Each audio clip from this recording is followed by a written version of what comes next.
Great, this part is about Michonne, and we know it because of this super necessary title card. A card that says zombie who gets his damn face melted off would have been a much better sales pitch. Thank heavens, Carl used fireproof hand paint, then coated the entire house with fireproof paint just to be safe. Guys, sorry to interrupt your Mensa meeting, but Carl sat on lots of roofs. Who cares? Now is not the time to play Backdraft. What you need to do is extinguish your love for a kid who sucked, but now is dead. And a lot of good that did. Great job, team. Strong work all around. Rick is positively stumped, trying to figure out what Carl meant when he clearly said they should stop fighting with the Saviors. And when it seems like Michonne might have a lead on things, referring to Carl's letters that would clarify exactly what he meant, Rick is like, "Not now, I need to talk to the trash lady. I own her!" Michonne seems less than thrilled about sharing a car with this self-proclaimed white slave owner. The trash people use Kevin McAllister technology, and the only blue paint that apparently exists in the zombie apocalypse. Also, these weird zooms. They're very weird, and also bad.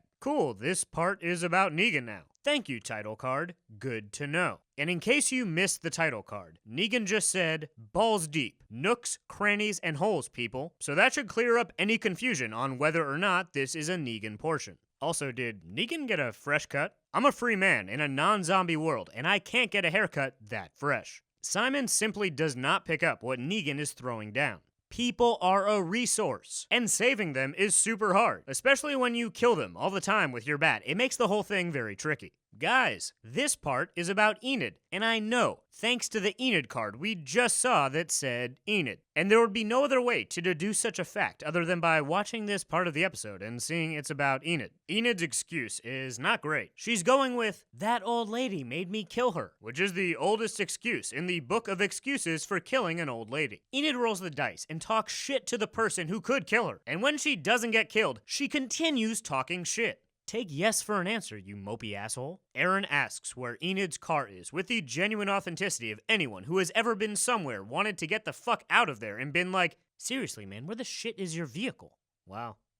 It's almost like nobody can promise they'll be okay in a world where everyone is constantly not okay. That's crazy. Got it. So while other sections have not been about Simon, this one is. Thank fucking God we have this necessary information. Simon needs an apology, Jadis.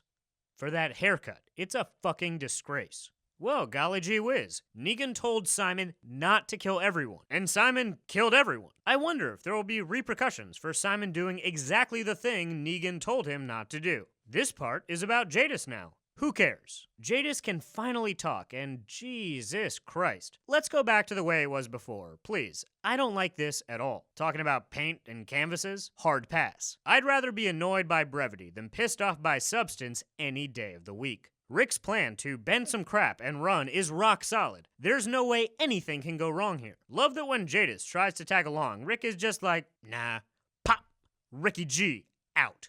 Oh my God. Jadis is making zombie hamburger meat out of her trash friends, and this shit is nasty. Absolutely disgusting. Some of the grossest stuff we've seen in a while, that's for sure. It's enough to make a grown woman tired, then suck down a giant can of applesauce. Rick finally takes Michonne's advice to read what his son had to write for him by reading a completely different letter addressed to another man entirely. Rick takes Carl's message to heart and tells Negan about Carl's last wishes, then says none of that matters because he's going to kill Negan. And when Negan tries to pump the brakes and say something nice about Carl, Rick doubles down on that murder shit. And when Negan tries to talk some much needed sense into Rick about his actions that have resulted in death, specifically his son that just died, Rick triples the fuck down and says he's going to stab Negan in the throat with his balls. Tune in next week. Will Enid ever find her car? She thinks it's somewhere in section B6, but she can never remember, and she never takes a picture when she parks. What happened to Jadis? Who cares?